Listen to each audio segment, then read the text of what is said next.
உண்மைக்கும் உழைப்புக்கும் உயிர் கொடுக்கக்கூடிய ரிஷபத்தில் பிறந்த ஆணுக்கும் பெண்ணுக்கும் இயற்கை ஜோதிடம் மூலமாக உங்கள் அனைவரையும் அன்புடன் வரவேற்கிறேன். எங்கள் குருஜியின் பொற்பாதம் தொட்டு வணங்குகிறேன்.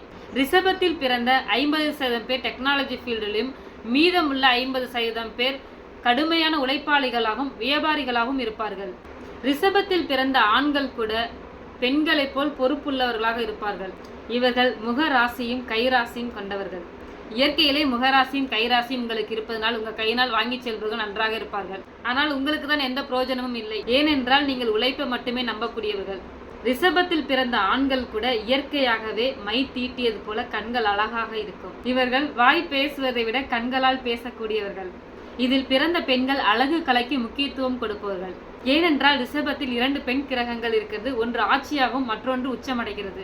சுக்கிர பகவான் அழகுக்கு சொந்தக்காரர், சந்திர பகவான் மனசுக்கு சொந்தக்காரர். இதில் பிறந்த ஆணும் பெண்ணும் வயதானால் கூட இளமையாக இருப்பார்கள். ரிஷபத்தில் பிறந்த 80% பேர் லவ் மேரேஜ் தான் செய்வார்கள். அந்த லவ் மேரேஜை கூட தன் பெற்றோரிடம் சொல்லி அதை அரேஞ்ச் மேரேஜாக மாற்றக்கூடிய வல்லமை படைத்தவர்கள்.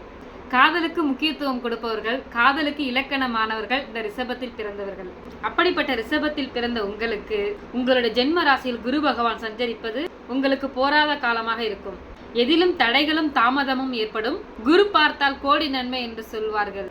ஆனால் குரு இருக்கும் இடம் பாழாகும். ரிஷப ராசிக்கு குரு பகவான் எதிர்கிரகமாகும். இந்த காலகட்டத்தில் நீங்கள் தொலைதூர பயணம் செல்லக்கூடாது. ஆயுதங்களை பயன்படுத்தும் போது மிக கவனமாக இருக்க வேண்டும். எக்ஸாம்பிளுக்கு சுத்தியல், அருவாள், கத்தி இந்த ஆயுதங்களை பயன்படுத்தும் போது கவனமாக பயன்படுத்துங்கள். ஜென்ம ராசியில் குரு பகவான் சஞ்சரிப்பதால் உங்களுக்கு தூக்கமின்மை ஏற்படும். நேரத்திற்கு சாப்பிட முடியாமல் வேலைப்பளுகள் அதிகரிக்கும். நீங்கள் வியாபாரியாக இருந்தால் பொழுதெல்லாம் வியாபாரம் கம்மியாக தான் இருக்கும். எப்ப கடையை சாத்துறீங்களோ அப்பதான் வியாபாரமே ஆகும். இது உண்மையா இல்லையா என்று கமெண்டில் சொல்லுங்கள். உங்களோட ராசியில் இருக்கும் ஜென்மக்குரு உங்களுடைய அறிவுக்கும் திறமைக்கும் சோதனை தான் கொடுப்பார்.